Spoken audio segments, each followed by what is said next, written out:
नमस्ते।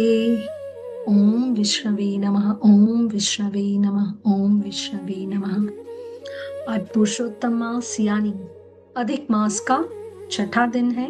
अध्याय 6 श्रीमद् स्कंद पुराण के आधारित जब नैमिषारण्य में ऋषि मुनि और सुज्जी एकत्रित हुए थे, तब जो मन में भक्ति का पुरुषोत्तम मास की महिमा सुनकर प्रकाश फैल गया, उसके लिए ऋषियों ने फिर से विनम्रता पूर्वक सुज्जी से पूछा था कि कृपा करके हमें ऐसा प्रसंग सुनाइए जिससे यह ज्ञात हो कि पुरुषोत्तम मास में दिया गया दान, व्रत और भक्ति किस प्रकार मनुष्य के जीवन को बदल देती है। यहाँ पे सुज्जी बोलते हैं कि हे मुनियों, पुरुषोत्तम मास स्वयं भगवान विष्णु का प्रिय मास है। इस मास में किया गया छोटा सा पुण्य भी अक्षय फल देता है।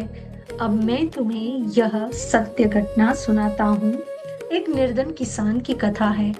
एक गांव में एक गरीब किसान रहता था। वह दिन भर खेतों में मेहनत करता, परंतु फिर भी उसके परिवार का पालन पोषण कठिनाई से हो पाता था। घर में सदैव अभाव रहता, फिर भी किसान और उसकी पत्नी भगवान का स्मरण करना नहीं भूलते थे। जब पुरुषोत्तम मास प्रारंभ हुआ, तब गांव के मंदिर में कथा और भजन का आयोजन होने लगा। किसान प्रतिदिन कार्य समाप्त करके कथा सुनने जाता। एक दिन कथावाचक संत ने कहा, जो मनुष्य पुरुषोत्तम मास में श्रद्धा से दान, जप और व्रत करता है, उसके जीवन के कष्ट दूर होने लगते हैं। यह सुनकर किसान के मन में भी भक्ति का भाव जागृत हुआ। जो किसान था, उसने सच्ची श्रद्धा से संकल्प लिया।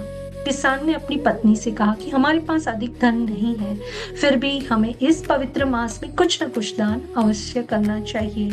पत्नी बोली, यदि भाव सच्चा हो तो थोड़ा सा दान भी भगवान को प्रिय होता है। उस दिन से दोनों प्रतिदिन थोड़ा अन्न बचाने लगे।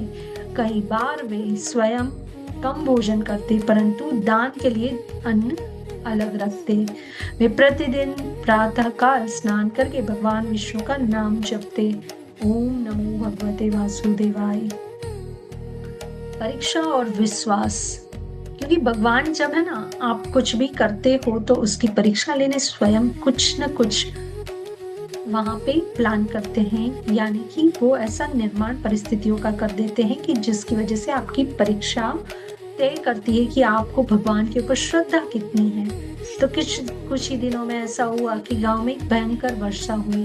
किसान की फसल नष्ट हो गई, पूरा परिवार चिंता में डूब गया।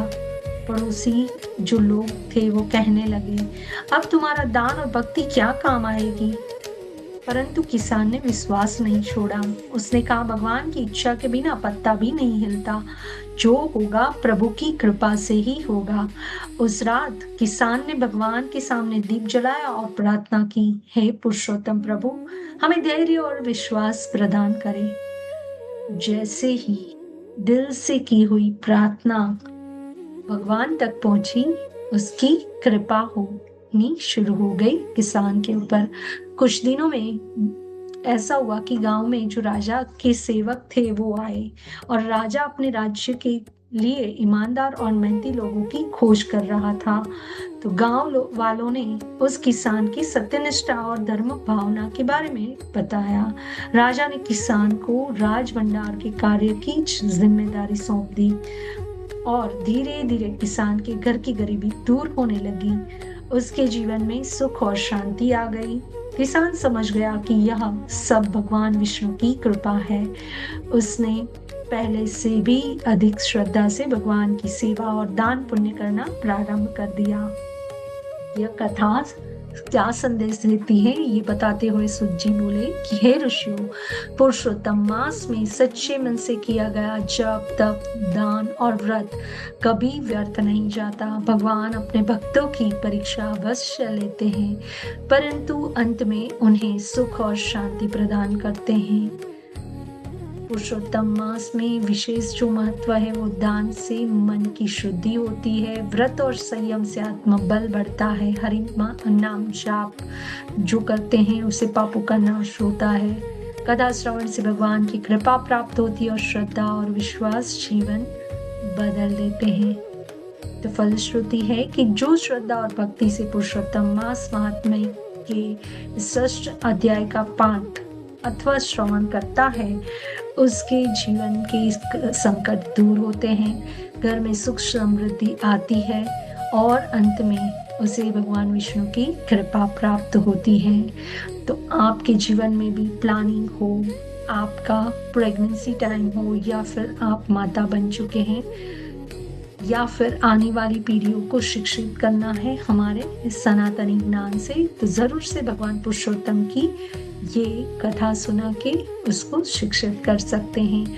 आप सभी पे भगवान विष्णु भगवान पुरुषोत्तम की कृपा बनी रहे, यही शुभेच्छा के साथ। ओम विष्णवे नमः, ओम विष्णवे नमः, ओम विष्णवे नमः। जय भारत, धन्यवाद, नमस्ते।